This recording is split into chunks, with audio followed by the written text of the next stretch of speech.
Hi guys, welcome to my channel. This channel is all about birding. I plan on taking you on some adventures around the Bay Area here in California. We have great birding here, from the ocean, the black oyster catcher, to the mountains where we can see the bald eagles. We saw vermilion flycatchers this year, which is quite rare. Pure red, the male is just pure red as can be. Maybe I'll flash some of these up. Yeah, all kinds of raptors. Yeah, we're going to have a lot of fun. So the very first video, I thought we should start with the king of all birds, the bald eagle. So let's go. Hello and welcome to the channel. Let's go birding. That's the name of the channel, right? And that's exactly what we're going to do today. So I'm in East San Jose. I'm headed over the East Foothills to a fairly well-known park. And our mission today is to try to video and photograph the bald eagle. So there is a nesting pair up here. They had a baby this year. The baby has gone. I haven't seen the baby in about a month or so, which is normal for that. But the mom and dad still have been hanging around, although I haven't seen them the last week. So hopefully we'll get lucky today. Maybe I'll flash a picture of the baby bald eagle. It's a female. It's huge. I think it's bigger than both the parents. So I'll flash a couple pictures of that I've gotten within the last 2 months. But there's a lot of other raptors up here as well. Undoubtedly, we'll see a red-tailed hawk, a white-tailed kite, turkey vultures, Cooper's hawk. There's been a golden eagle around this area. I've never seen it, but I have seen reports of it up here. So with regard to equipment, take a look at that view. With regard to equipment, I'm going to be using my Canon EOS R5 today with a 100 to 500 millimeter RF lens. Plus, I almost always keep the 1.4 millimeter tele-converter on there, so that gives me a focal length of 700. It is a tiny bit foggy this morning. Might take that off earlier. We'll see. Actually, the fog looks like it's lifting. I also brought with me the 800 prime, the RF. Which is kind of a controversial lens. It's got an aperture of 11. So if we find a willing suspect, I have a white egret in mind who is very friendly. Usually I can sit right in front of him and he doesn't move if he's hunting. Maybe we'll do a comparison of the 100 to 500 RF versus the 800 RF and see what kind of difference we can see there if we get a good subject to do that. But, okay, that's my report. As I said, it is a windy road. So let me focus. Oh, there's a scrub jay right there off the bat. Let me focus. I'll see you in a little bit.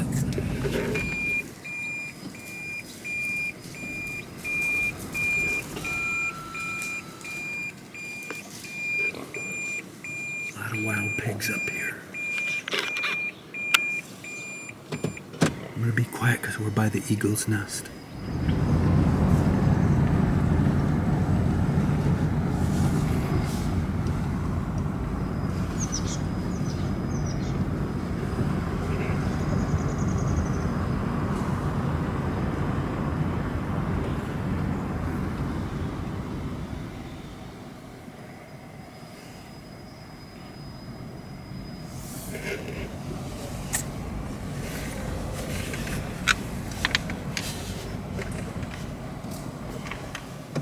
It's a bald eagle. I'm going to be quiet now. I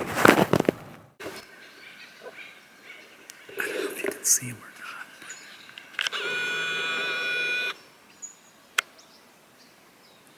He's up there. I think he's got blood on his beak. So I've taken a bunch of still shots of him. I think he's kind of lazy. Belly's kind of full of food. So yeah, we're off to a great start.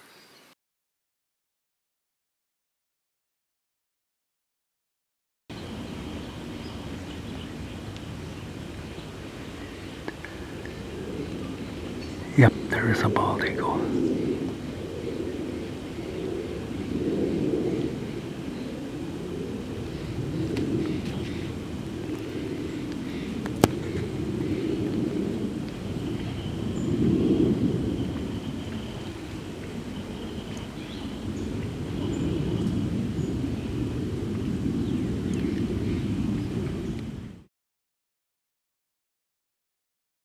First light.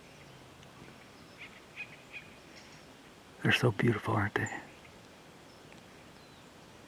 I don't know if he's gonna fly now. Sometimes they don't like the light.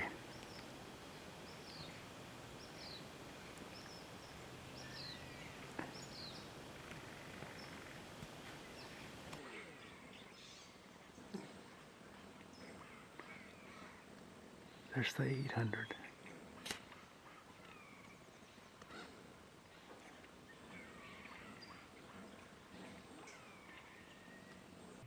All right, let's see what some of my still pictures looked like. We're going to be shooting both with the 100 to 500 and the 800 millimeter prime.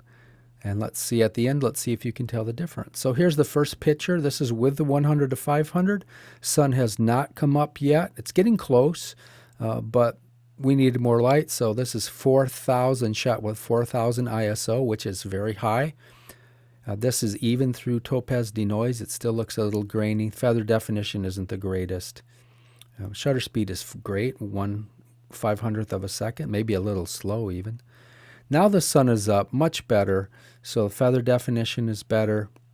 The colors are better. It's a great image.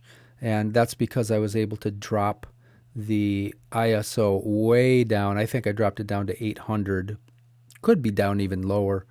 But yeah, that's still the 100 to 500. Plus the teleconverter gives a 700 millimeter focal length. Okay, now this image is the same pretty much, except I raised up the F number to F11 in preparation for a comparison with the F11 800 millimeter prime.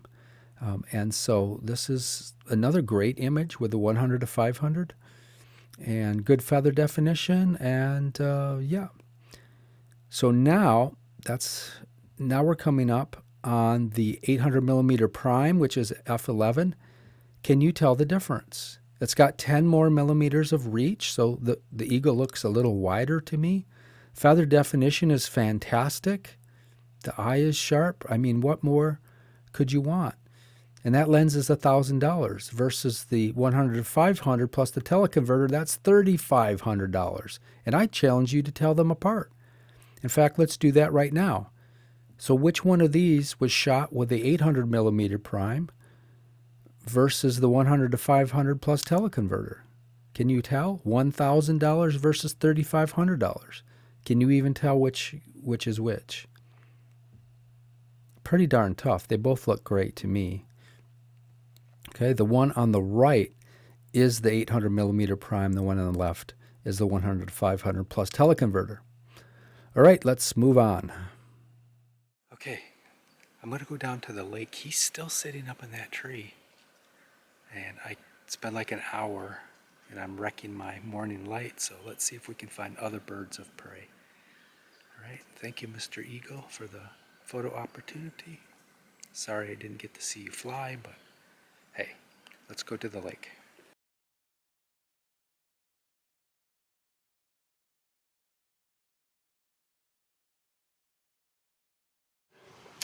Okay, so we're off to a great start. We saw the bald eagle already. There's a huge Cooper's hawk. I'm about a half a mile away from the eagle nest now. I might walk back up that way and see if we can't get the Cooper's hawk as well. It's not that far away.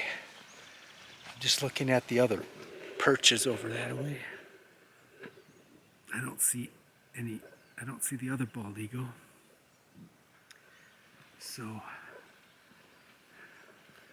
yeah, let's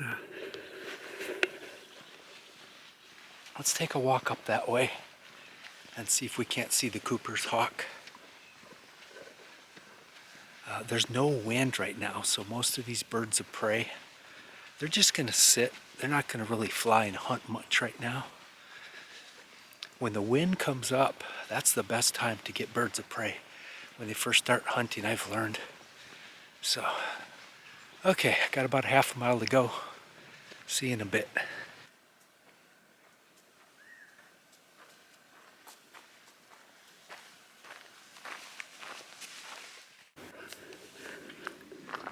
Okay, pretty cool. We saw, I'll have to go back and look at the photos. It was either a Cooper's hawk, a young Cooper's hawk, or a young red-tailed hawk. I don't think it was a red shoulder, but we'll put some still pictures of him. I think I got some video of him as well. So, getting closer to the bald eagle's nest, where that huge Cooper's hawk was. So we'll see. We'll see if he's still hanging out. Like I said, there's not any wind, so I bet you he'll still be hanging out there. The birds just sit when there's no wind like this.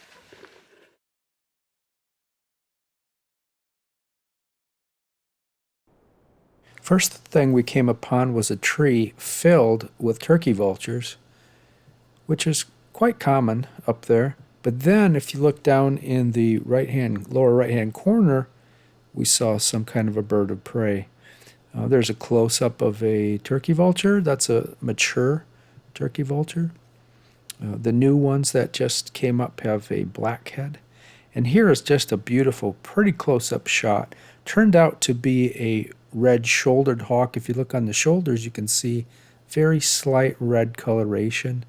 And he was screaming, looking over the field, trying to scare up some prey, which he was not successful at, but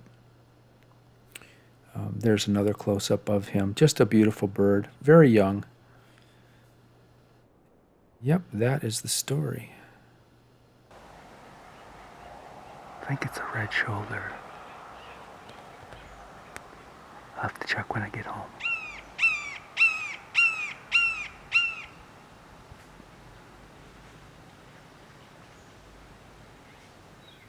Unbelievably, bald eagle is still sitting here. I parked my car, walked about a half mile, got some beautiful, I think a red-tailed hawk, I'm not sure. And yeah, he's still sitting up there. So now that I have my car correctly parked, I'm going to wait and see if I can just wait for him to fly and see if we can get some good in-flight pictures. All right, let's wait. Okay, let's take a look at a still image I shot here. Now the eagle unfortunately is in the shade. I had to use a very high ISO of 4000, which makes the eagle grainy. But huge surprise coming up. Out of the woods comes one and then another coyote, two coyotes. Rare to see coyotes. This is the wild out here. This is not like a park. I got some video, so let's check that out. We got lucky. Coyote.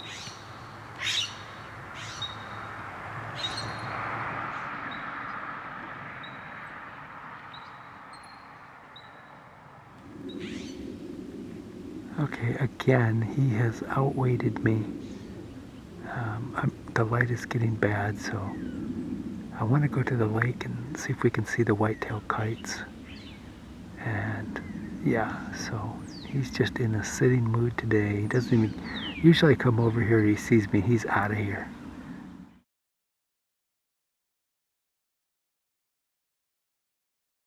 Of course, the second I gave up, I heard a noise behind me. I spun around, and sure enough, he had jumped off the branch. It was heading right at me, which is unusual. It usually goes to the left or the right. He was coming right at me. I fired away with the R5 until the buffer hit, and the background was such that it made that the R5 struggled a little bit. I did get this shot, which is pretty nice, and I did get one clear one where he was almost right over my head, about 20 yards over my head. Really good feathered detail for the R5. Nice sharp eye, so I was really happy with the shot. Really happy with the day, for that matter. Here's another shot. This is the same one, just cropped in even further. Look at the clarity of the eye. So, yeah, what a great day. The day wasn't over. I went down to the lake after this and saw more birds of prey. Saw the great egret and the great blue heron, really close-ups of them. The great egret was feeding. He must have eaten 20 fish, and I was no more than 10 yards away from him. So if there's interest and you want to see more, give me a thumbs up. Let me know in the comments, and if there's interest, I will make a second video of me going down to the lake and showing you what I got there. Okay, thanks for watching. We'll see you hopefully in the next video.